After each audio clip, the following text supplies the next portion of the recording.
Hey, congratulations, you got your first house, you're ready to put it on Airbnb, but guess what? It's not as easy as just putting some photos up and starting to accept guests. There are so many mistakes that you can make along the way. I wanna help you avoid the 3 major mistakes that most make when they first start in Airbnb.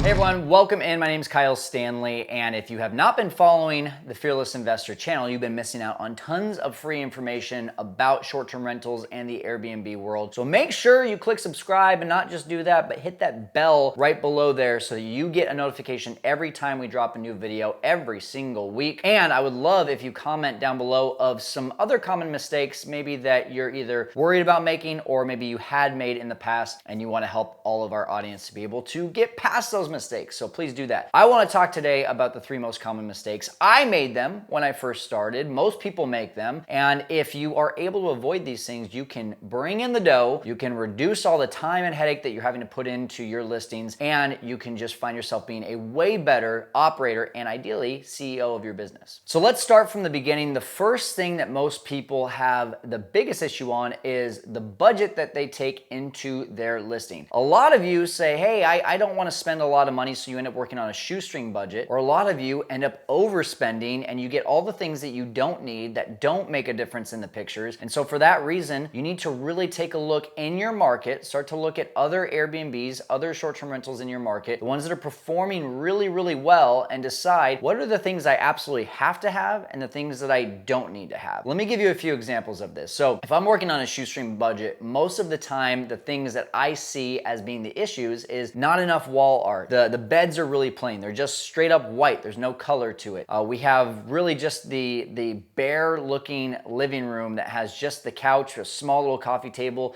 no rug, and it just feels very empty. It feels like there's a lot of open space. That's the shoestring budget. On the other side of it, the person who goes in and says, I'm gonna spend so much money, I'm gonna make my place look the best. Sometimes that works. Honestly, most of the time that works out really, really well, especially as you get more and more competition in your area. But there are areas that it doesn't make a whole lot of sense to spend money in. For example, if you are in a vacation area, let's call it Hawaii, or maybe it's a mountain town, it's a beach town, and you're putting a TV in every single room. You got a 3-bedroom, you got one in the living room, you got one in each of the bedrooms. That's 4 TVs. That's really more than $1,000, maybe even close to $2,000 that you did not need to spend, because what's the reason I'm going to these areas? It's to go to the beach. It's to stay in the outdoors. And then maybe at the end of the day, we come together as a family, we watch something around the living room, maybe in the master bedroom, but those other 2 rooms did not need that extra TV. There is no purpose for that. And if any guests in the future complain, hey, we wanted more TVs, then at that point you can see, hey, have enough guests really complain about this. Maybe now I can go ahead and add that to the other rooms. Next up, the second most common issue as you make your listing, it's cell phone photos. What are you doing, guys? We are in 2022. We should know by now that the best Airbnbs out there have professional photos, and not just professional photos, but really well done professional photos. Ones that are very lit up, that show all the colors, that don't look dark and gloomy, or don't have enough photos on the listing. I cannot believe how many people still post cell phone photos. It is the easiest investment that you'll make, especially on a typical 3-bedroom, 2-bath. In most areas, that'll cost you between as low as $150 to as much as $500, and you'll make that up in just a couple nights of getting booked. Plus, your occupancy, your rates, everything goes up because it shows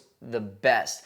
If you are not using professional photos, you are missing the boat on this. As soon as we list a home on Airbnb, now we're marketers, okay? We list a house, we're trying to get someone to take our product. They wanna book our product. So if we are going to be the best, we have to present our place in the best light. And this is just a part of the overarching theme of marketing, right? If we compare Dell to Apple, which one are you gonna go buy? Most of you are gonna go buy Apple because they are the best marketers. They put their product in the best light. They continue to be out there in the marketplace. Where Dell, I don't even know if I know anyone that still owns a Dell, but their product is probably just as good as Apple. Same thing with our Airbnb listings. If we are not portraying everything in that listing in the best way possible, from photos to the description, the reviews, everything, then we are not getting the most bang for our buck. And that all starts with professional photos. And lastly, my favorite is low prices. Every single time I hear someone start an Airbnb business, their number one thing is, oh my gosh, I listed my house and I got a ton of bookings right away. I'm booked for the next half a year. This is awesome. Newsflash, guys, that means that your prices are way too low. This happened to me when I first started. First time I listed a 1-bedroom, 1-bath apartment on Airbnb, I was booked for the next 90 days in the first about 3 to 4 weeks.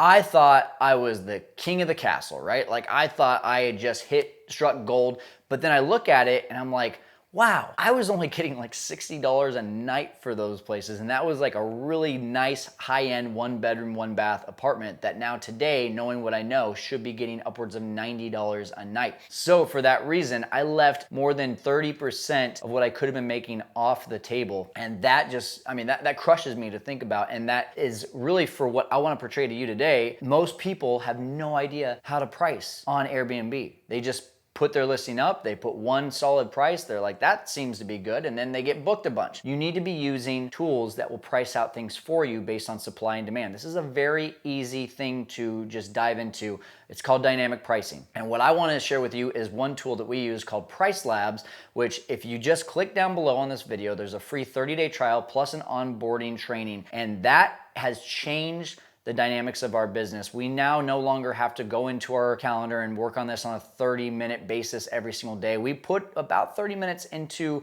our calendar time on 60 plus properties on a weekly basis now instead of on a daily basis. And reason being is because PRICELABS will literally price things for us based on supply and demand. Go start your free 30-day trial, click on the link down below, get your onboarding training as well, and you will not be disappointed with what PRICELABS does for your bookings. And one bonus that I will give you, and I don't talk about this very often, but I will say that if you have a roadmap, if you have a course, if you have a exact A to Z of how to get from point A to point Z in your business to build this into 6 figures, or heck, just even master operating one unit, that is going to help you to be able to get to your goal faster. It's going to help you to bypass as many mistakes as possible by learning from someone like myself that already made those mistakes. And we have that in our short-term rental kickstart course. Usually it's $14.97, but if you are watching this video and you get to this part, I'm gonna give it to you for $500 less. That's $997. And it's going to teach you literally how to create the business, how to be able to talk to landlords, how to be able to land deals, how to be able to operate every single one of your listings, how to automate this business and build it into 6 figures and beyond. And it's going to allow you to do that for less than $1,000. Like that to me is the best return on an investment that you can get. So if that's what you want, then again, click on the link down below. There's one more link down below there called the STR Kickstart course. $500 off. You can get that today, and that is going to help you to get started in your short-term rental career or accelerate it to the next level.